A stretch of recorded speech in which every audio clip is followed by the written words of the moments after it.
Contract wife. രചന ആതിര വിഷ്ണു. അവതരണം ഷാഹുൽ മലയിൽ.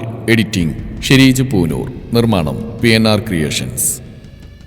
മയക്കമിട്ട് ഉണർന്നു തുടങ്ങുമ്പോൾ തനക്ക് വല്ലാത്ത ഭാരം തോന്നിപ്പോയി ദീക്ഷയ്ക്ക്. കണ്ണുകൾ വലിച്ചുറന്നുകൊണ്ട് പതിയെ എഴുന്നേൽക്കാൻ ശ്രമിച്ചു. സ്വഭാവത്തിലേക്ക് വന്നതും വെറും മണ്ണിലാണ് അത്രയും നേരം കിടന്നെന്നറിയെ വെപ്രാളത്തോടെ അവൾ ചുറ്റും നോക്കി. എന്നും കാണുന്ന സ്ഥലമല്ലെന്നറിഞ്ഞതും അവളുടെ മുഖം ചുളിഞ്ഞു. കണ്ണുകൾ പേടിയോടെ അവിടെ വന്നാകെ പാഞ്ഞു. ഒരു ഗുഹക്കുള്ളിലാണ് താനെന്നവൾക്ക് മനസ്സിലായി. ചുറ്റും ചെങ്കല്ലിന്റെ ചുവരുകൾ. ലൈറ്റിന് പകരം പന്തമാണ് കത്തിച്ചു വെച്ചിട്ടുള്ളത്. തനിക്ക് ചുറ്റും നടക്കുന്നൊന്നും അവൾക്ക് മനസ്സിലായില്ല. ഒരു നരകത്തിൽ നിന്നും മറ്റൊന്നിലേക്ക് വലിച്ചെറിയപ്പെട്ടതുപോലെ അവളുടെ കണ്ണ് നിറഞ്ഞു. ഇങ്ങനെയിട്ട് നരകിപ്പിക്കുന്നതിലും ഭേദം അയാൾക്ക് തന്നെയൊന്ന് കൊന്നുതന്നൂടെ. മുട്ടിലേക്ക് മുഖം പൂഴ്ത്തി വെച്ചവൾ തേങ്ങിക്കരഞ്ഞു. അപ്പോഴും അവൾക്ക് കൂട്ടിനെന്ന പോലെ ആ ചെങ്ങലയുണ്ട് കാലിൽ. കരച്ചിലിനിടയിൽ എപ്പോഴും ആരുടെയോ കാൽ പെരുമാറ്റം അവൾ കേട്ടു. സിംബയുടെ വികൃത രൂപമാണ് ആദ്യം ഉള്ളിൽ തെളിഞ്ഞത്. അവനായിരിക്കുമോ വന്നേന്നൊരു നടുക്കത്തോടെ ദീക്ഷ മുഖമുയർത്തി നോക്കിയതും കണ്ടു. കയ്യിൽ വലിയൊരു പാത്രത്തിൽ പഴങ്ങളും വെള്ളവുമൊക്കെയായി നടന്നു വരുന്ന ഒരു പെണ്ണിനെ. ദീക്ഷയുടെ കണ്ണിൽ ആശ്വാസവും ആശങ്കയും ഒരുപോലെ നിറഞ്ഞു. വന്നത് സിംബയല്ല, ഒരു പെണ്ണാണെന്നതാണ് ആശ്വാസത്തിന് കാരണമെങ്കിൽ ആ പെണ്ണിന്റെ രൂപമാണ് അവളിൽ ആശങ്ക നിറച്ചത്. സിംബയെ മുടി നീട്ടി പെൺവേഷം കെട്ടിച്ചാൽ എങ്ങനെയുണ്ടാവും അതുപോലൊരു പെൺകുട്ടി. ഒരു പ്രത്യേക രീതിയിലുള്ള വസ്ത്രധാരണമാണ് അവളുടെ നോട്ടം തന്നിൽ എത്തിയതും ആ കണ്ണുകൾ തിളങ്ങുന്ന ദീക്ഷ വ്യക്തമായി കണ്ടു. ദീക്ഷയ്ക്ക് തൊട്ടു മുന്നിലായി ആ പാത്രം കൊണ്ടുവച്ചവൾ അവൾ അടിമുടി നോക്കിയതിനു ശേഷം വീണ്ടും പുറത്തേക്ക് പോയി. നിമിഷങ്ങൾക്കുള്ളിൽ തന്നെ പോയതുപോലെ അവൾ തിരിച്ചു വന്നു. ഇത്തവണ ഒപ്പം മറ്റൊരു പെൺകുട്ടിയും കൂടി ഉണ്ടായിരുന്നു. രൂപത്തിൽ സാമ്യതകളേറെയുണ്ടെങ്കിലും അത്ര ഭീകരരൂപമായിരുന്നില്ല അവൾക്ക്. ഇതൊക്കെ നിങ്ങൾ കഴിക്കാനുള്ളതാ? ഒട്ടും പ്രതീക്ഷിക്കാതെ രണ്ടാമത്തെ പെൺകുട്ടി സംസാരിച്ചു തുടങ്ങിയതും അതും മുറിമലയാളത്തിലെങ്കിലായതും ദീക്ഷയുടെ കണ്ണുകൾ വിടർന്നു. ഇതെവിടെയാ? നിങ്ങളൊക്കെ ആരാ? എന്നെന്തിനാ ഇവിടേക്ക് കൊണ്ടുവന്ന്? ഈ നേരം വരെ ഒരിറ്റു വെള്ളത്തിന് നനപോലും തൊണ്ടയറിയാത്തുകൊണ്ട് സംസാരിച്ചു തുടങ്ങിയ ദീക്ഷയ്ക്ക് എവിടേക്കോ വേദന തോന്നി. ആ പെൺകുട്ടി അവളെ ദയനീയതയോടെ അതിലേറെ അലിവോടെ നോക്കി. പ്ലീസ് ഒന്ന് പറയോ, ഞാൻ ദീക്ഷയ്ക്ക് എന്ത് ചോദിക്കണമെന്നറിയാതെയായി. ആ പെൺകുട്ടി അരികിൽ നിന്ന് സൂക്ഷ്മമായി തങ്ങൾ നിരീക്ഷിക്കുന്നവളെ നോക്കി. പിന്നെ ദീക്ഷയെയും. കൂടുതലൊരു വാക്ക് പറയാൻ അനുവാദമില്ല. എങ്കിലും മുന്നിൽ നിൽക്കുന്നവരുടെ നിസ്സഹായ നോട്ടത്തിന് മുമ്പിൽ അവളുടെ മനസ്സലിഞ്ഞു. സിംബൊഴിച്ച് അവിടെയുള്ള മറ്റാർക്കും മലയാളം കേട്ടാൽ മനസ്സിലാവുകയുമില്ല. ആ ഒരു ധൈര്യത്തിൽ തന്നെ അവൾ ദീക്ഷക്കരികിലേക്ക് മുട്ടുകുത്തിയിരുന്നു. പാത്രത്തിൽ നിന്നൊരു ഓറഞ്ച് എടുത്ത് പൊളിച്ചു തുടങ്ങി. നിങ്ങളോട് വേറെ ഒന്നും സംസാരിക്കാനുള്ള അനുവാദം എനിക്കില്ല. അവര് പുറത്തു ചെന്ന് പറഞ്ഞു കൊടുത്താൽ എനിക്ക് ശിക്ഷ കിട്ടും. ആ കൊച്ചു പറഞ്ഞതേ ദീക്ഷയുടെ നോട്ടം തങ്ങളുടെ കൂർമ്മതയോടെ നോക്കുന്നവളിൽ പാളി വീണു. നിങ്ങളെ ഈ വരുന്ന അമാവാസി രാവിന് വേണ്ടി കൊണ്ടുവന്നതാ. എന്തിന്? ദീക്ഷയുടെ മുഖം ചുളിഞ്ഞു. ഇതൊരു ഐലൻഡാണ്, ട്രൈബ്സിന്റെ ഏരിയ. അന്ധവിശ്വാസങ്ങളും അനാചാരങ്ങളുടെയും കൂടാണിവിടെ. അമാവാസിയുടെ അന്ന് നരബലി നടത്തിയ അത് ആർക്കു വേണ്ടിയാണോ ചെയ്യുന്നത് അയാളുടെ സ്വത്തും പ്രശസ്തിയും എല്ലാം വർദ്ധിക്കുന്ന വിശ്വാസം. നിങ്ങൾ ഗിരിധരന്നയാൾക്ക് വേണ്ടി കൊണ്ടുവന്നതാ. വർഷത്തിൽ ഒരിക്കൽ വരുന്ന അമാവാസി ദിനത്തിൽ അയാൾ ഇവിടെ വരും. ഇവിടുത്തുകാർക്ക് അയാൾ വല്ലാത്ത വിശ്വാസം. അയാൾ കൊടുക്കുന്ന പണത്തിനു വേണ്ടി എന്തും ചെയ്യും. അയാൾ വഴിയെ പുറത്തുനിന്ന് പലരും ഈ ദ്വീപിലെത്തുന്നു, ഈ ചടങ്ങ് നടത്തിക്കുന്നു. ബിസിനസ്സുകാർ, പൊളിറ്റീഷ്യൻസ്, ആക്ടേഴ്സ് ഉൾപ്പെടെ അക്കൂട്ടത്തിൽ പെടും. വളരെ രഹസ്യമായിട്ടാണ് ഓരോന്നും ചെയ്യുന്നത്. കന്യകയായ പെൺകുട്ടികളെയാണ് ബലിക്ക് വേണ്ടി കൊണ്ടുവരുന്നത്. ബലിക്ക് തൊട്ടുമ്പോൾ ഇവിടുത്തെ 10ഓളം വരുന്ന ആണുങ്ങൾക്ക് അവളെ കാഴ്ചവെക്കും. അവസാനം വരുന്ന ഒരിറ്റ് ജീവനായിരിക്കും ഹോമിക്കുന്നത്. ബ്ലാക്ക് മാജിക്കിന്റെ മറ്റൊരു വേർഷനാണിത്. ഓറഞ്ച് മുഴുവൻ പൊളിച്ച് അതിൽ നിന്നൊരു അല്ലി അടർത്തിയെടുത്ത് ദീക്ഷയ്ക്ക് നേരെ നീട്ടിക്കൊണ്ടവൾ സ്വാഭാവികതയോടെ പറഞ്ഞു നിർത്തി. അരികിൽ തങ്ങൾക്ക് കാവൽ നിൽക്കുന്നവർക്കൊന്നും മനസ്സിലാവരുതെന്ന് അവൾക്ക് നിർബന്ധമുണ്ട്. എൻ്റെ പേര് നൈനാന്നാ. ഇവിടുന്ന് പുറത്തുപോയി പഠിച്ച ചുരുക്കം ചിലരിൽ ഒരാൾ. പുറത്തുള്ള വിവരങ്ങൾ ഈ ദ്വീപിലുള്ളവരിൽ എത്തിക്കുന്നതാണ് ഞങ്ങളുടെ ലക്ഷ്യം. 10ഓളം ഭാഷകൾ എനിക്കറിയാം, അതിലൊന്ന് മലയാളമാണ്. നൈന അത്യാവശ്യ വിവരങ്ങളൊക്കെയും പറഞ്ഞു കൊടുത്തതിനു ശേഷം നിലത്തുനിന്ന് എഴുന്നേറ്റു. ദീക്ഷ കരയാൻ പോലും മറന്ന് തരിച്ചിരിപ്പാണ്. ഒരു കാര്യം കൂടി ചോദിച്ചോട്ടെ? അവരിരുവരും പുറത്തേക്ക് കടക്കും മുമ്പേ ദീക്ഷ ചോദിച്ചതും നൈന സംശയത്തോടെ അവരുടെ മുഖത്തേക്ക് നോക്കി. ഈ വരുന്ന അമാവാസിക്ക് ഗിരിധരന് വേണ്ടി പരിപിടിക്കാൻ പോകുന്ന എന്നെയാണോ? നിർവികാരതയായിരുന്നു ദീക്ഷയുടെ മുഖത്ത്. നൈന ഉത്തരം പറയാതെ മൗനമായി. ദീക്ഷയെ കുറച്ചു നേരം നോക്കിയതിനു ശേഷം അവൾ പുറത്തേക്ക് നടന്നു. കന്യകയായ പെൺകുട്ടികളെയാ ബലി കൊടുക്കുന്നത്. ഒരിക്കൽ കൂടി നൈനയുടെ വാക്കിൽ കാതിൽ മുഴങ്ങിയതും ദീക്ഷയുടെ ചുണ്ടിൽ നോവിൽ ചാലിച്ചൊരു പുഞ്ചിരി തെളിഞ്ഞു. കഴുത്തിലെ നിറമങ്ങിയ ചരടിന് തുമ്പിൽ ആരും കാണാതെ ഒളിച്ചു വെച്ച തിളങ്ങുന്ന കുഞ്ഞു ലോകത്തിൽ അവൾ മുറുകെ പിടിച്ചു. ദീക്ഷ എല്ലാ അർത്ഥത്തിലും ഒരുവന്റെ ഭാര്യയാണെന്ന് അയാൾക്ക് അറിയില്ലല്ലോ. വിഷ്ണുവിന്റെ മുഖം ഉള്ളിൽ തെളിഞ്ഞതും അവളുടെ കണ്ണുകൾ നിറഞ്ഞു തുളുമ്പി. അനാഥത്വത്തിന്റെ കൈപ്പിൽ നിന്നൊരു കുടുംബത്തിന്റെ മധുരത്തിലേക്ക് എത്തിച്ചേരാൻ ദിവസങ്ങൾ മാത്രം ബാക്കി നിൽക്കെ ആ സൗഭാഗ്യങ്ങളൊക്കെയും നഷ്ടപ്പെട്ടു പോയവളാണ്. ഓർക്കുന്നുണ്ടാവും ഈ ഉള്ളവളെ. ചിലപ്പോൾ വെറുക്കുന്നുണ്ടാവും. താൻ കാരണം അച്ഛനും അമ്മയും കൊല്ലപ്പെട്ടറിഞ്ഞ് ശപിച്ചിട്ടുണ്ടാവും. ദീക്ഷയുടെ ഹൃദയത്തിൽ വല്ലാത്തൊരു ഭാരം നിറഞ്ഞു. സ്നേഹിച്ച് കൊതി തീർന്നിരുന്നില്ല. അതിനു മുമ്പേ തീരട്ടെ, ആർക്കും വേണ്ടാത്ത ഈ ശാപം പിടിച്ച ജന്മം ഇങ്ങനെ ഒടുങ്ങട്ടെ. വിങ്ങലോട് അവൾ മുഖം കുനിച്ച് കണ്ണീർ വാർത്തു. ഒരു കൈയിൽ ലാപ്പിൽ വർക്ക് ചെയ്യുന്നതിനിടയിൽ നെഞ്ചോട് ചാഞ്ഞിരിക്കുന്നവളെ സംശയത്തോടെ നോക്കിയവൻ. എന്തോ ഓർത്തുകൊണ്ടിരിപ്പാണ്. സാധാരണ ഉറക്കം പിടിക്കേണ്ട സമയമാണ്. ദക്ഷിന്റെ മുഖം ചുളിഞ്ഞു. വൈക എന്തുപറ്റി? ഏടത്തിയാൾ ഒരുപാട് ഉപദേശിച്ചാണ്. എന്നാൽ ഒരു മനുഷ്യന് ഇത്രയും ദുഷ്ടതയൊക്കെ ചെയ്യാൻ പറ്റുന്ന എങ്ങനെയാ മഹിയേട്ടാ? അതൊരു തെറ്റും ചെയ്യാത്തൊരു പാവം പെൺകുട്ടിയോട്. ആ പാവ അയാൾക്ക് എന്ത് ദ്രോഹം ചെയ്തിട്ടാ? ദൈവത്തിന്റെ പേരും പറഞ്ഞ തമ്മിത്തള്ളില് ഒരു നാട് തന്നെ ചൂടുകാടാക്കി മാറ്റി. എന്നിട്ടും അടങ്ങാത്ത വെറിയില് സ്വന്തം സഹോദരന്റെ ജീവിതം നശിപ്പിച്ചു. ഒടുക്ക ആ ജീവൻ കൂടി എടുത്തു. ഇപ്പൊ സ്വന്തം ചോരയെ തന്നെ കൊല്ലാൻ വെറി കൊണ്ട് നടക്കുന്നു. അയാൾ മൃഗമെന്ന് പോലും വിളിക്കാൻ വയ്യ. പീലിയുടെ കണ്ണിൽ ഗിരിധരനോടുള്ള പക നിറഞ്ഞു. ദക്ഷ അവളെ കൗതുകത്തോടെ നോക്കി. അയാളെ ഒറ്റയടിക്ക് കൊല്ലരുത്. അതുപോലെ അതുങ്ങൾ രണ്ടിനെ എന്റെ ജയിക്കും പിടിച്ചു കൊടുക്കരുത്. അതെന്താ? ദക്ഷി ലാപ്പ് ഷട്ട് ഡൗൺ ചെയ്ത് അടച്ചു വെച്ച് അവളെ മടിയിലേക്ക് കയറ്റിയിരുത്തി. എന്റെ ജയ് പാവ. ഇതുപോലെ ദുഷ്ടന്മാരൊക്കെ പിടിച്ചു തന്നാൻ കൊടുത്തിട്ട് അവനെ നശിപ്പിക്കരുത്. അത് ഞാനിനി സമ്മതിക്കില്ല. ഇനിയിപ്പോൾ ആർക്കെങ്കിലും തിന്നാൻ കൊടുത്തേ പറ്റുന്നതാണെങ്കിൽ വേറൊന്നിനെ വാങ്ങിച്ച് വളർത്തിക്കോ. എന്നാലും ജയിനെ കൊണ്ട് ഇനി വയലൻസ് ചെയ്യിക്കരുത്. അവന് അത്രയ്ക്ക് ഇഷ്ടമാണോ വൈകക്ക്? പിന്നില്ലേ, ഒരുപാട് ഇഷ്ടമാണ്. എനിക്ക് പ്രിയപ്പെട്ടവരിൽ നിന്ന് അവന്റെ സ്ഥാനം വളരെ വലുതാ. പീലി ചിരിച്ചു. അപ്പൊ എന്നോടോ? എന്താ? പീലി ഒന്ന് അമ്പരന്ന് പോയി. എന്നോട് ഇഷ്ടമില്ല വൈകക്കുന്നത്? ഇഷ്ടാന്ന് പറഞ്ഞാൽ കുറഞ്ഞു പോയില്ലേ? ദെൻ എന്നോട് പറയാത്തെന്താ ഈ വയലൻസ് ഒക്കെ നിർത്താൻ? അയ്യ, ഞാനങ്ങനെ പറഞ്ഞവനെ അനുസരിക്കുന്ന ഒരാള്. പീലി ചൊടിച്ചുകൊണ്ട് അവനെ കൂർപ്പിച്ച് നോക്കി. നടക്കാത്തൊരു കാര്യത്തിന് വേണ്ടി വാശി പിടിക്കാനും ബഹളം വെക്കാനും എനിക്ക് വയ്യ. എന്നാലും എനിക്കറിയാം എൻ്റെ മയ്യേട്ടൻ തെറ്റ് ചെയ്യില്ല എന്ന്. അതെനിക്ക് വിശ്വാസമാണ്. പിന്നെ ഗിരിധരനെ പോലെയൊക്കെയുള്ള ദുഷ്ടന്മാരൊക്കെ കൊല്ലണമെങ്കിൽ അയാളെക്കാൾ വലിയ ദുഷ്ടനെ പറ്റൂ. അപ്പൊ ഞാനൊരു ദുഷ്ടനാണെന്നാണ് മിസ്സിസ് ദക്ഷമഹേശ്വർ സിംഹ പറയുന്നത്? ഞാൻ കണ്ടിട്ടുള്ള വെച്ച് ഏറ്റവും വലിയ ദുഷ്ടൻ. അപ്പൊ നീ ദുഷ്ടനെ പ്രണയിച്ചത് എന്തിനാണ് വൈക? പകരം വീട്ടാൻ. പീലിക്കുറുമ്പോട് അവന്റെ കണ്ണിലേക്ക് നോക്കി. ദക്ഷിന്റെ ചുടികൾ മെല്ലെ വിടർന്നു. പ്രണയത്തെക്കാൾ വലിയ പ്രതികാരം ഇല്ല മിസ്റ്റർ ഡി എൻ. നിങ്ങളെ പ്രണയം കൊണ്ട് ഞാൻ തോൽപ്പിച്ചില്ലേ? Pretty smart. ദക്ഷ അവരുടെ ചുടികളിൽ നിന്ന് തുടങ്ങി വിട്ടു. എന്റെ ജീവനാ. പീലി അവന്റെ കഴുത്തിൽ അമർത്തി ചുംബിച്ചു. എപ്പോഴാണ് എടുത്തിയുടെ അടുത്തേക്ക് പോകുന്നേ? പീലി എന്തോ ഓർത്ത പോലെ പൊടുന്നനെ അവന്റെ മുഖത്തേക്ക് നോക്കി. നാളത്തെ ഒരു രാത്രിക്കപ്പുറം നിന്റെ അടുത്തേക്ക് അവിടെ കിടക്കേണ്ടി വരില്ല വൈക. Trust me. ദക്ഷ അവളെ എടുത്തുകൊണ്ട് ബെഡിനരികിലേക്ക് നടന്നു. എനിക്ക് പീലിയെ നേരിട്ടാണ്ട് ക്ഷമ ചോദിക്കണം മുത്തശ്ശ. ഈശ്വരന്റെ മുമ്പിൽ പോലും ചെന്നേക്കാൻ എനിക്ക് വയ്യ. എൻ്റെ അമ്മയുടെ എടുത്തിയാട്ടം മൂലമുണ്ടായ ദുരന്തത്തിൽ കാര്യമൊന്നും അറിയാതെ അവനെ ഞാൻ ഒരുപാട് ദ്രോഹിച്ചു. നേരിട്ടാണ്ട് മാപ്പ് പറയാനുള്ള ധൈര്യം എനിക്കില്ല.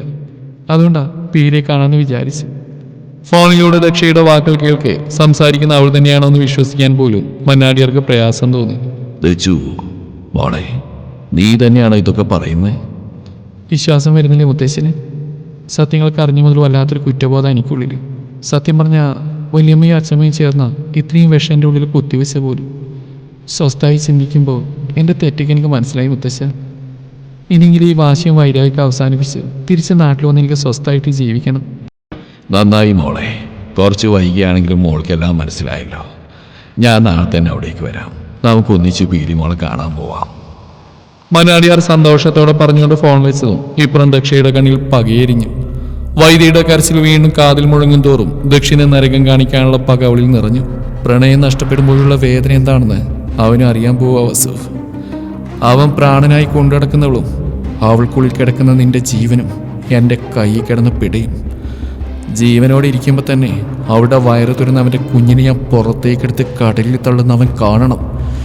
എല്ലാം കണ്ടും കേട്ടും ഒന്നും ചെയ്യാനാവാതെ നെഞ്ചു പൂട്ടി അവൻ കരയണം. വെറിയോട് അവൾ പറയുമ്പോൾ ഇനി എന്താവും നടക്കാൻ പോകുന്നുള്ള ഭയത്തോടെ വസിഷ്ഠയെ അവൾക്കരികിൽ തന്നെ നിന്നു. ബാൽക്കണിയിലെ ചെയറിൽ കടലിരുമ്പെന്ന ശബ്ദം കേട്ട് കണ്ണുകൾ അടച്ചു കിടക്കുകയാണ് വിഷ്ണു. ദീക്ഷയാണ് അവന്റെ ഉള്ളു നിറയെ. തന്റേതല്ലാത്ത കാരണങ്ങൾ കൊണ്ട് 5 വർഷമായി നരകത്തിൽ എന്നപോലെ ജീവിക്കുന്ന പെണ്ണ്. അവൾ എന്തൊക്കെ അനുഭവിച്ചു കാണും, എന്തൊക്കെ സഹിച്ചു കാണും. ഓർക്കവേ അവന്റെ മിഴികളിലൂടെ കണ്ണുനീർ ചാലിട്ടൊഴുകി. ഈ ഒരു രാത്രി കൂടി പിന്നെ ഒരിക്കലും അവൾക്ക് വേദനിക്കേണ്ടി വരില്ല. ഒരു നോട്ടം കൊണ്ടുപോലും അവളെ താൻ സങ്കടപ്പെടുത്തില്ല. വിഷ്ണു ചങ്കുപിടയുന്ന നോവോടെ കണ്ണുകൾ തുടച്ചു. ആ നിമിഷം തന്നെ വാതിൽ ആരോ തട്ടുന്ന ശബ്ദം അവൻ കേട്ടു. ധൃതിയിൽ എഴുന്നേറ്റ് ചെന്ന് വാതിലോക്ക് മാറ്റിയതും മുന്നിൽ നിൽക്കുന്ന ആളെ കാണാൻ അവന്റെ മുഖമിരുണ്ടു. പീലിയെ പ്രതീക്ഷിച്ചിടത്ത് വല്ലായ്മയോട് അവൻ നോക്കി നിൽക്കുന്ന ജൂലി. വിഷ്ണു. അവന്റെ മുഖത്തെ കടുപ്പം മനസ്സിലായതും അവൾ പതിയെ വിളിച്ചു. ഞാൻ അകത്തേക്ക് വന്നോട്ടെ വിഷ്ണു? അവനൊന്നും മിണ്ടുന്നില്ലെന്ന് കണ്ടതും ജൂലി വീണ്ടും ചോദിച്ചു. വിഷ്ണു അതിന് മറുപടി പറയാതെ അവൾക്ക് അകത്തേക്ക് കയറാൻ വഴിമാറി കൊടുത്തു. ജൂലിയുടെ മുഖം തെളിഞ്ഞു. ചുണ്ടിലെ ആശ്വാസത്തിന്റെ പുഞ്ചിരി വിടർന്നു. എന്നോട് ദേഷ്യമായിരിക്കും അല്ലേ വിഷ്ണുവിന്? ഞാൻ ചതിച്ചു എന്ന് വിചാരിക്കുന്നുണ്ടാവില്ലേ? ജൂലി സങ്കടത്തോടെ അവന്റെ മുഖത്തേക്ക് നോക്കി. മനഃപൂർവ്വം അല്ലേ വിഷ്ണു? ഞാൻ നിങ്ങൾ ആരെയും ഒറ്റിയതുമല്ല. ഡിയ നമ്മൾ വിചാരിക്കുന്ന പോലെ ഒരാളല്ല. അയാൾക്ക് നമ്മളെല്ലാം നന്നായിട്ടറിയാം. എല്ലാം അറിഞ്ഞിട്ട് തന്നെയാണ് ഞങ്ങളെല്ലാവരും ഈ മാൻഷനകത്തേക്ക് കയറ്റി തന്നെ. പിന്നെ വൈദ്യവും മൈ രണ്ടുപേരും അവരുടെ വിധി ചോദിച്ചു വാങ്ങിയതാ. നിന്നോടുള്ള മൈയുടെ പ്രണയവും സ്വാർത്ഥതയൊക്കെ തലക്കി പിടിച്ചപ്പോൾ അവൾക്ക് പീലിയോട് ദേഷ്യവും അസൂയയും കുശുമ്പൊക്കെയായി. വൈദ്യുവിന് പിന്നെ ഡിഎമ്മിനോടുള്ള അടങ്ങാത്ത പക.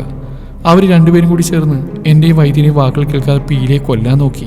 ജൂലി പറഞ്ഞു നിർത്തിയതും അതൊക്കെ അറിയുന്ന കാര്യങ്ങൾ കൂടിയാണെങ്കിൽ അവനുള്ളമെന്ന് പിടച്ചു. തൻ്റെ പീലിയെ കൊല്ലാൻ നോക്കിയ കഥയാണ് പറയുന്നത്. അവൻ്റെ മുഷ്ടിയൂരുണ്ട്. പക്ഷേ ഡിഎം അത് കണ്ടുപിടിച്ചു. ആ ദേഷ്യത്തിന് അവരെ എടുത്തു ചാടി ഒന്ന് ചേർത്ത് ഞാൻ 100 തവണ അവരോട് പറഞ്ഞിട്ടുണ്ട്, കേട്ടില്ല. പിന്നെ എനിക്ക് എന്ത് ചെയ്യാൻ പറ്റും? അതുപോലെ വൈദ്യ അവൻ നമ്മളെയൊക്കെ ചീറ്റ് ചെയ്യായിരുന്നു. മറ്റാർക്കു വേണ്ടി ഡിഎമ്മിനെ കൊല്ലാൻ കൊട്ടേഷൻ എടുത്ത് വന്നതാ. അത് നടക്കണമെന്ന് കണ്ടപ്പോൾ പാവം ചെയ്യേ അവൻ. ഡിഎമ്മിൻ്റെ ജീവനാ ചെയ്. അവനെ കൊല്ലാൻ നോക്കിയതിനുള്ള ശിക്ഷ അവൻ തന്നെയാണ് വിധിച്ചത്. അതിനൊരു കാഴ്ചക്കാരിയായി നിൽക്കാൻ മാത്രമേ എനിക്ക് പറ്റിയുള്ളൂ. പിന്നെ നീ വിചാരിക്കുന്ന പോലെ ഡിഎം അല്ല ഡിസാസ്റ്ററിന് പിന്നിൽ. നമ്മൾ ആരൊക്കെ ചേർന്ന് മിസ്ലീഡ് ചെയ്യിച്ചതാ. ജൂലി പറഞ്ഞുകൊണ്ട് അവൻ്റെ മുഖത്തേക്ക് നോക്കി. ഈ സംഭവിച്ചതിനൊന്നും ഞാൻ തെറ്റുകാരിയല്ല വിഷ്ണു. നിന്നെപ്പോലെ തന്നെ ഞാനും തെറ്റിദ്ധരിക്കപ്പെട്ടു വന്നതാണ്. ഞാൻ ഇവർക്കൊപ്പം നിൽക്കുന്ന പോലും പീലിയെ സംരക്ഷിക്കാൻ വേണ്ടിയാ. നീ വരുന്നവരെ അവൾക്കൊരു ആപത്തും വരുത്താൻ കാവൽ നിൽക്കുകയായിരുന്നു. ജൂലി നിറഞ്ഞ കണ്ണുകൾ തുടച്ചു. എന്തിന്? വിഷ്ണു അവളെ ചോദ്യത്തോടെ നോക്കി. ജൂലിയുടെ കണ്ണുകൾ പിടഞ്ഞു. വെപ്രാളത്തോടെ മുഖം കുനിഞ്ഞു. പറയൂ ജൂലി, സ്വന്തം ജീവൻ പോലും നോക്കാതെ എൻ്റെ അനിയത്തിക്ക് വേണ്ടി നീ കാവൽ നിന്ന് എന്തിനു വേണ്ടിയാണെന്ന്? വിഷ്ണു, അത് ഞാൻ അതേ ഏട്ടനെ അറിയില്ലേ? ജൂലി ചേച്ചി ഏട്ടനെ ഒരുപാട് സ്നേഹിക്കുന്നുണ്ട്. അതിൽ കുറച്ച് ഏട്ടൻ്റെ അനിയത്തിയെ എന്നോടും കാണിക്കുന്നു. ജൂലി എന്തോ പറഞ്ഞു തുടങ്ങിയതും പുറകിൽ നിന്ന് കേൾക്കുന്ന പീലിയുടെ ശബ്ദത്തിൽ അവളൊരു ഞെട്ടിലോടെ തിരിഞ്ഞു നോക്കി. വിഷ്ണുവിന്റെ ശ്രദ്ധയെ അവിടേക്കായി. തുറന്നിട്ട വാതിൽക്കൽ തന്നെ ചിരിയോടെ നിൽക്കുന്ന ഗായവും പീലിയും. പെട്ടെന്ന് ഇരുവരെ അവിടെ കണ്ടതും ജൂലി ഒന്ന് പകച്ചു. എന്താ ചേച്ചി, ഞാൻ പറഞ്ഞ സത്യമല്ലേ? എൻ്റെ എണ്ണ ചേച്ചി സ്നേഹിക്കുന്നുണ്ടല്ലേ എനിക്ക് വേണ്ടി ഇത്രയൊക്കെ ത്യാഗം സഹിച്ച് ഇവിടെ നിൽക്കുന്നത്? പീലി ചോദിച്ചുകൊണ്ട് അവൾക്കടുത്തേക്ക് നടന്നു. ഗായു ഒപ്പം ചെന്നു. ജൂലി എന്ത് മറുപടി പറയണമെന്നറിയാതെ വിളറി നിൽപ്പാണ്. അതിനൊപ്പം തന്നെ എന്തിനെന്ന് പോലും അറിയാത്ത ഒരു അസ്വസ്ഥത. പീലിയുടെയും ഗായുവിൻ്റെയും നോട്ടത്തിലും സംസാരത്തിലൊക്കെ ആകെ ഒരു മാറ്റം. നിങ്ങൾ തമ്മിലുള്ള പ്രശ്നമൊക്കെ തീർന്നോ പീലി? ജൂലി പെട്ടെന്ന് എന്തോർത്ത പോലെ ചോദിച്ചു. പീലിയും ഗായും പരസ്പരം നോക്കി പുഞ്ചിരിച്ചതിന് ശേഷം ജൂലിയെ നോക്കി. അതെന്താ ചേച്ചി അങ്ങനെ ചോദിച്ച്? ഞങ്ങൾ ഏട്ടനെ എണീറ്റിയല്ലേ, ചിലപ്പോൾ പിണങ്ങും വഴക്കിടും, അതുപോലെ തന്നെ ഇണങ്ങുകയും ചെയ്യും. അതൊക്കെ കുറച്ച് സമയത്തേക്ക് മാത്രമല്ലേ? പീലി വിഷ്ണുവിന്റെ അടുത്തേക്ക് ചേർന്ന് നിന്നുകൊണ്ട് പറഞ്ഞതും അവനെ അവളെ നെഞ്ചോട് ചേർത്ത് പിടിച്ചു. ജൂലി അസ്വസ്ഥതയോടെ അവരെ നോക്കി. അപ്പൊ നീ ഡിഎമ്മിനെ ഉപേക്ഷിക്കാൻ തീരുമാനിച്ചോ പീലി? ജൂലി സംശയത്തോടെ അവരുടെ മുഖത്തേക്ക് നോക്കി. ഉപേക്ഷിക്കാനോ? എന്തിന്? ഞാനെന്തിനാ എൻ്റെ മയ്യട്ടിനെ ഉപേക്ഷിക്കുന്നത്? പീലിയുടെ മുഖം ചുളിഞ്ഞു. ഡിഎമ്മിനെ പോലെ ക്രിമിനലിനെ വിഷ്ണുവിന് ഇഷ്ടമല്ലെന്ന് നിനക്കറിയില്ലേ? അതുപോലെ സ്വന്തം അച്ഛനമ്മയും കൊന്ന ഒരാളുടെ കൂടെ ഒരു മകൾക്കും ജീവിക്കാനാവില്ല പീലി. എന്താ പറഞ്ഞേ? പീലി ചോദിച്ചും ജൂലി ഒന്ന് ഞെട്ടി. ഒരാവേശത്തിൽ കയറി പറഞ്ഞു പോയതാ. അത് പിന്നെ ഞാൻ ചോദിച്ചതിന് ഉത്തരം പറയേച്ചി. ഞങ്ങളുടെ അച്ഛനെയും അമ്മയും ആര് കൊന്നാ പറഞ്ഞേ? പീലി അവൾക്ക് മുമ്പിലേക്ക് ചെന്നിരുന്നു. ഉത്തരം പറയാൻ. പീലിയുടെ ശബ്ദമുയർന്നും ജൂലി ഒന്ന് പകച്ചുപോയി. എല്ലാ കാലവും ഒരു പാവത്തിന്റെ ഐഡന്റിറ്റിയിൽ എല്ലാവരും പറ്റി ജീവിക്കാൻ നിങ്ങൾ വിചാരിച്ചോ? പീലി ദേഷ്യത്തോടെ ചോദിച്ചും കാര്യങ്ങളെല്ലാം കൈവിട്ടു പോയത് ജൂലിക്ക് മനസ്സിലായി. വെപ്രാളത്തോടെ അവൾ വിഷ്ണുവിനെ നോക്കി. അവന്റെ മുഖത്ത് കാണുന്ന വെറുപ്പും പകയും. ഹൈന കണ്ണുകൾ ഇറുക്കി അടച്ചു. എന്തിനു വേണ്ടിയായിരുന്നു ഇതൊക്കെ? കുറച്ച് സ്വത്തുക്കൾക്ക് വേണ്ടിയിട്ടോ? ഡിഎമ്മിന്റെ സാമ്രാജ്യത്തേക്കാൾ വലുതാണോ നിങ്ങൾ ഈ പറയുന്ന വൃന്ദാവനം? ഇനി ആണി തന്നെ ദക്ഷിണാശ്രാ തേടി വരാൻ പോകുന്നില്ല. അത് നിങ്ങൾക്ക് നന്നായിട്ട് അറിയാം. പിന്നെയുള്ളത് ആരോരില്ലാത്തൊരു അയ്യോ പാവം പെണ്ണ്. അവൾക്ക് നിങ്ങൾക്ക് ആരാന്ന് പോലും അറിയില്ല. പിന്നെ എന്തിനു വേണ്ടി ഇതൊക്കെ ചെയ്തു കൂട്ടിയത്? പീലി ദേഷ്യവും സങ്കടവും വെറുപ്പും കലർന്ന ഭാവത്തിൽ ചോദിച്ചു നിർത്തിയതും അത്രയും സമയം പരിഭ്രമിച്ചെന്നവരുടെ മുഖത്ത് നിമിഷ നേരം കൊണ്ട് ക്രൂരമായൊരു പുഞ്ചിരി സ്ഥാനം പിടിച്ചു. ഗായും വിഷ്ണുവും പീലിയും എല്ലാവരുടെ മാറ്റം കണ്ണെടുക്കാതെ നോക്കി നിന്നു. കൊള്ളാം, അപ്പൊ എല്ലാവർക്കും അറിയാം. ഇനിയിപ്പോ ഏച്ചുകെട്ടുകളുടെ ഒന്നും ആവശ്യമില്ല അല്ലേ? കെട്ടിവെച്ചിരുന്ന മുടിയൊന്ന് അഴിച്ചിട്ട് കൈകൊണ്ട് ഒതുക്കി വെച്ച് അവൾ നേരെ ബെഡിൽ ചെന്നിരുന്ന് മൂവരെയും പുച്ഛത്തോടെ നോക്കി. അല്ലെങ്കിൽ എനിക്കറിയായിരുന്നു ഈ ആക്ടിങ് ഇന്നസെൻസ് എനിക്ക് പറ്റിയ പണിയല്ലെന്ന്. അതൊക്കെ ജൂലി, ഓപ്സ്, ദീക്ഷ മഹേശ്വർ സിംഹക്ക് മാത്രം പറ്റിയ പണിയാ. അവൾക്ക് ഈ ആട്ടും തുപ്പും കേട്ട് ആരെയും അനുസരിച്ച് പേടിച്ച് അറിഞ്ഞു വിളിച്ച് ജീവിക്കാൻ പറ്റൂ. പറയുമ്പോൾ ഹൈനയുടെ മുഖത്ത് ദീക്ഷയോടുള്ള വെറുപ്പും പകയും നുരഞ്ഞു പൊന്തി. വിഷ്ണുവും പീലിയും ഗായും സംശയത്തോടെ അവൾ നോക്കി നിൽപ്പാണ്. എവിടെയോ എന്തോ അപാകത പോലെ. എന്തെല്ലാവരും ഇങ്ങനെ മിഴിച്ചു നിൽക്കുന്നത്? നിങ്ങൾക്ക് മനസ്സിലായി കാണില്ല അല്ലേ? ആക്ച്വലി എനിക്ക് ദീക്ഷ അല്ല ജൂലി അറിയാം. സത്യം പറഞ്ഞ കോളേജിൽ എൻ്റെ പ്രിയപ്പെട്ട കൂട്ടുകാരിയായിരുന്നു. അതിലപ്പുറം ഞാൻ പറഞ്ഞ എന്തോ അനുസരിച്ച് എൻ്റെ കാൽ കീഴിൽ കിടക്കുന്ന അടിമ. എനിക്ക് നോട്ട്സ് എഴുതാൻ എൻ്റെ ബുക്ക് ചുമക്കാനൊക്കെ ഒരാൾ വേണമായിരുന്നു. അതിനുവേണ്ടി കൂടെ കൂട്ടിയതാ. ഹൈന പറഞ്ഞു തുടങ്ങിയതും വിഷ്ണുവിൻ്റെ മുഖം ചുവന്നു. ഗായവും പീലിയും കണ്ണു മിഴിച്ച് അവളെ നോക്കി നിൽപ്പാണ്. അനാഥയായതുകൊണ്ട് അവൾക്ക് പോലും അറിയാത്ത ആരുടെയോ കാരണത്തിൽ പഠിക്കുന്നതുകൊണ്ട് വല്ലാത്ത ഒതുങ്ങിയ പ്രകൃതക്കാരിയായിരുന്നു അവൾ. ആരെങ്കിലും പരിഹസിച്ച അതുപോലും മനസ്സിലാവാത്ത വിട്ടി. എന്നാലും 2-3 സ്നേഹവാക്ക് പറഞ്ഞ് അടുത്തു കൂടിയപ്പോൾ അവൾക്ക് എന്നെ വലിയ കാര്യമായി. പിന്നീട് അവളുടെ പ്രിയപ്പെട്ട കൂട്ടുകാരിയായി. അങ്ങനെ ഇലക്കുമുള്ളിനും കേടില്ല 2 വർഷം കഴിഞ്ഞു പോയി. ആയിടക്കാണ് അവൾക്കൊരു മാറ്റം. ആരെങ്കിലും വിളിച്ചാലല്ല ഫോൺ കയ്യിലെടുത്ത് പോലും നോക്കാത്തവള് ഓരോ ബ്രേക്ക് ടൈമിൽ ഫോൺ നോക്കുന്നു, ചിരിക്കുന്നു. ആകെ കൂടിയൊരു മാറ്റം. പിടിച്ച് നന്നായിട്ടൊന്ന് കുടഞ്ഞപ്പോൾ സംഭവിച്ചൊക്കെയും വള്ളിപുള്ളി തെറ്റാതെ അവൾ തുറന്നു പറഞ്ഞു. ആ സമയം എനിക്ക് പ്രത്യേകിച്ചൊന്നും തോന്നിയില്ലെങ്കിലും അവളുടെ ആളൊരു IPS ട്രെയിനാണെന്ന് കേട്ടപ്പോൾ എന്തോ ഇവിടെ ഒരു അസ്വസ്ഥത. ഒരു ദിവസം അവൾ കാണിച്ചു തന്ന നിന്റെ ഫോട്ടോ കൂടി കണ്ടപ്പോൾ എനിക്ക് അത്രയും നേരം ഉണ്ടായിരുന്ന അവളുടെ മുഖത്തെ പുച്ഛം മറ്റൊന്നിനോ വഴിമാറി. എനിക്കറിയില്ല വിഷ്ണു, ഒരു നോട്ടത്തിൽ എനിക്ക് നിന്നെ പറയുന്നതിനൊപ്പം അവൾ എഴുന്നേറ്റ് വിഷ്ണുവിൻ്റെ അടുത്തേക്ക് ചെന്നു. നിന്റെ ഈ രൂപം, ചിരി എനിക്ക് വല്ലാത്തൊരിഷ്ടം തോന്നിപ്പോയി. ഒരിക്കൽ നീ വിളിച്ചപ്പോൾ വാശി കാണിച്ച് ഞാൻ ആ കോൾ സ്പീക്കറിലിട്ടു. അതാണ് നിന്റെ ശബ്ദം കേൾക്കുന്നത്. നീ അവളെ പ്രണയത്തോടെ വിളിക്കുന്നത്, സംസാരിക്കുന്നത്. എനിക്കാകെ ഭ്രാന്ത് പിടിച്ചു പോയി. ഒരിക്കൽ പോലും നേരിട്ട് കണ്ടിട്ടില്ലാത്ത, മിണ്ടിയിട്ടില്ലാത്ത ഒരാളോട് ഇങ്ങനെയൊക്കെ തോന്നുമോ അറിയില്ല. പക്ഷേ അന്ന് മുതൽ എനിക്ക് ദീക്ഷയോട് പുച്ഛത്തേക്കാളേറെ വെറുപ്പും പകയും തോന്നി തുടങ്ങി. ഓരോ ജോലി കൊടുത്ത് അവളെ എൻഗേജ് ആക്കി നിർത്തി അവളുടെ ഫോൺ എടുത്ത് ഞാൻ നിന്നോട് ചാറ്റ് ചെയ്ത് തുടങ്ങി. വിഷ്ണു വെറുപ്പോടെ കണ്ണുകൾ ഇറുക്കടച്ചു പോയി. പീടി ഞെട്ടി നിൽക്കുമ്പോൾ ഗായു പല്ല് കടിച്ച് വെറുപ്പോടെ ഹൈനയെ നോക്കി. നീ സ്നേഹിച്ച മുഖം മാത്രമായിരുന്നു ദീക്ഷയുടെ, അപ്പുറത്തുണ്ടായിരുന്നത് ഞാനായിരുന്നു വിഷ്ണു. ഹൈന വല്ലാത്തൊരു ബാത്തിൽ പറഞ്ഞു നിർത്തിയതും മുഖം അടച്ചു കിട്ടിയ ഒരടിയിൽ അവൾ നിലത്തേക്ക് തെറിച്ച് വീണു. തോന്നിയാസം കാണിച്ചിട്ട് ഒരു ഉളുപ്പില്ലാതെ വിളിച്ചു പറയുന്നു, വൃത്തിയായിട്ടവള് നാളെ നിനക്ക്. അവളെ തല്ലിയെ കൈ കുടഞ്ഞ് ഗായു ദേഷ്യത്തോടെ പറഞ്ഞു. നീ എന്നെ തല്ലിയല്ലേ? അടുത്ത നിമിഷം ബോധമെന്ന പോലെ ഹൈന ഗായുവിന് നേരെ ചീറിയെടുത്തു. മുഖമടച്ച് ഒന്നുകൂടി വിഷ്ണു കൊടുത്തു. ഇത്തവണ തലയൊന്ന് കറങ്ങിപ്പോൾ അവൾ നിലത്തേക്ക് വീണു. പിന്നെ നീ ചെയ്ത പ്രവൃത്തിക്ക് ഞാൻ നിന്നെ മടിയിലെത്തി തലോടാടി. ഗായു വിളിക്കാമെന്ന തെറി പാതിൽ നിർത്തി സൈഡിൽ മിഴിച്ചു നിൽക്കുന്ന പീലിയെ നോക്കി. ഇത്രയൊക്കെ ചെയ്തുകൂട്ടിയും പോരാ, ഞങ്ങളെ കൂടി പറഞ്ഞ് പറ്റിച്ചില്ലേ നീ? എന്തൊരു അഭിനയായിരുന്നു! പച്ചവെള്ളം ചവച്ചരച്ചു കുടിക്കുന്ന പഞ്ചപാവലായിരുന്നോ? നിന്നെ വെച്ച് നോക്കുമ്പോൾ ആ മയൂരിയും വൈദ്യൊക്കെ വെറും പാവം. ഇത്രയും വിഷമൊന്നും അവർക്കില്ല. ഒന്നുമില്ലെങ്കിൽ ഉള്ളിലൊന്ന് വെച്ച് പുറത്തു മറ്റൊന്ന് കാണിച്ച് അഭിനയിക്കായിരുന്നില്ലല്ലോ. ഗായുവിന് എത്ര പറഞ്ഞിട്ടും ദേഷ്യം തീരുന്നില്ല. ഇനി നിങ്ങളെന്താ കിച്ചടം മേടിച്ചിരിക്കുന്നേ? ആ പന്ന മോൾക്കിട്ട് ഒന്നുകൂടി കൊടുക്ക്. നിങ്ങളുടെ ഭാര്യന് പ്രൈവസിലേക്കാ അവൾ ഒളിഞ്ഞു നോക്കി. എന്നിട്ട് ആദ്യം കേട്ട് കുന്തം വിഴിയ മാതിരി നിന്നാലെങ്ങനെയാ? കൊടുക്ക്. വേർപ്പോടെ ഹൈനയെ നോക്കി നിൽക്കുന്ന വിഷ്ണുവിന് നേരെയും ഗായു 2 ചാട്ടം ചാടി.